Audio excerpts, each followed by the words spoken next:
কি অবস্থা সবার? সো আশা করি আপনার সবাই ভালো আছেন। আমি নাবিদ, বার্লিন থেকে। সো গত পর্বে আমরা নামপাইয়ের স্পিড নিয়ে আলাপ আলোচনা করেছি, রাইট? কিন্তু লাইক শুধু স্পিড দিয়ে তো আর হবে না, রাইট? এত সোজা হলে তো হয়েছিল। সো ডেটাকে তো লাইক অর্গানাইজ করা লাগবে, রাইট? সো ধরেন আপনার কাছে 1,00,000 মানুষের নাম আছে, বয়স আছে, ফোন নাম্বার আছে। এখন নামপাই দিয়ে আপনি যদি এগুলো ম্যানেজ করতে চান তাহলে কিন্তু এটা অনেক অনেক কষ্টের কাজ। ওকে, সো আজকে আমি কথা বলবো ডেটা সায়েন্সের আরেকটা টুল নিয়ে, যা ছাড়া আর কি আপনার প্রতিদিনের কাজ প্রায় ইম্পসিবল। ওকে, যাকে আমরা বলি পান্ডাস।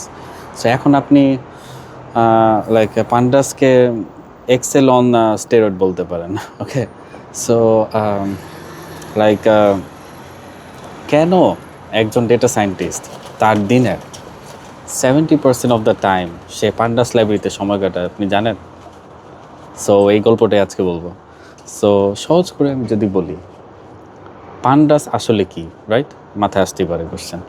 সো আপনি যদি মাইক্রোসফট এক্সেল ব্যবহার করে থাকেন তবে আপনি জানেন যে সেখানে কি থাকে, থাকে, কলাম।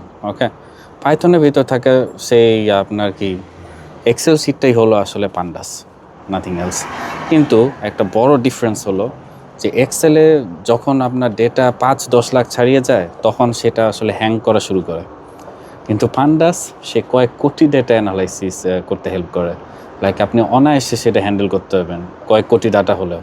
সো পান্ডাসে আসল ম্যাজিক এটাই, আর সেটাকে আমরা বলি data frame. Okay, data frame whatever you prefer to সে।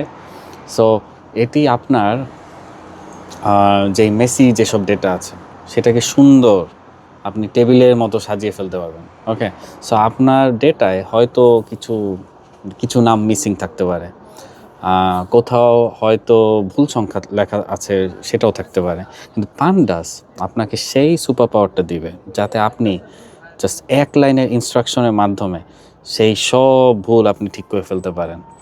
একে আমরা যদি বলি like data manipulation kind of. Okay, so সোজা কথায় পান্ডাস হলো আপনার ডেটার সেই ফিল্টার আপনি বলতে পারেন মেটাফরিক্যালি, যা আপনার ময়লা পানিকে লাইক পানযোগ্য পানিতে কনভার্ট করে ফেলে। ওকে, সো রিয়েল ওয়ার্ল্ডে ডেটা কখনো আসলে নিখুঁত হয় না, তাহলে তো অনেক কাজই আমাদের কমে যেত, রাইট?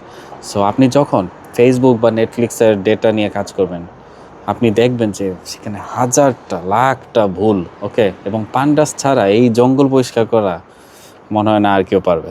ওকে, সো সব থেকে আমি যদি মজার বিষয় একটা বলি আপনাদেরকে, যে যে আপনার পান্ডাস নামপাইয়ের উপর কিন্তু দাঁড়িয়ে আছে, এটা আপনার জানেন? লাইক মানে আপনি নামপাইয়ে স্পিড পাচ্ছেন আর এক্সেলের মতো এত সুন্দর একটা ইন্টারফেসও পাচ্ছেন পান্ডাসে। ওকে, সো এই কম্বিনেশনটাই আসলে পান্ডাকে সবার প্রিয় টুল বানিয়ে ফেলতে বাধ্য করেছে। ওকে, সো আপনি যদি পান্ডাসে আপনি প্রো ম্যাক্স বস হতে চান তাহলে আপনার ডাটা সায়েন্সে কিন্তু আপনার অর্ধেক রাস্তা আপনি অলরেডি পার করে ফেলেছেন। সো আজ থেকে ডেটাকে ভয় পাওয়া আপনাদের বন্ধ করতে হবে। আপনারা পান্ডাস দিয়ে কিন্তু ইজিলি রুল করতে পারেন। সো পরের ভিডিওতে আমরা আলোচনা করব লাইক সেসব টেকনিক যা আপনার পাইথন কোডকে বাইরের দুনিয়ার সাথে কানেক্ট করতে পারবে। Very important skill to have. So আমরা কথা বলবো এপিআই অ্যান্ড এটার অটোমেশন নিয়ে। ওকে, যেটা আমাদের এজেন্টিক এআই বানানোর ফার্স্ট স্টেপ। ওকে, সো আমি নাবিদ, বার্লিন থেকে। পিস আউট, দেখা হবে নেক্সট ভিডিওতে।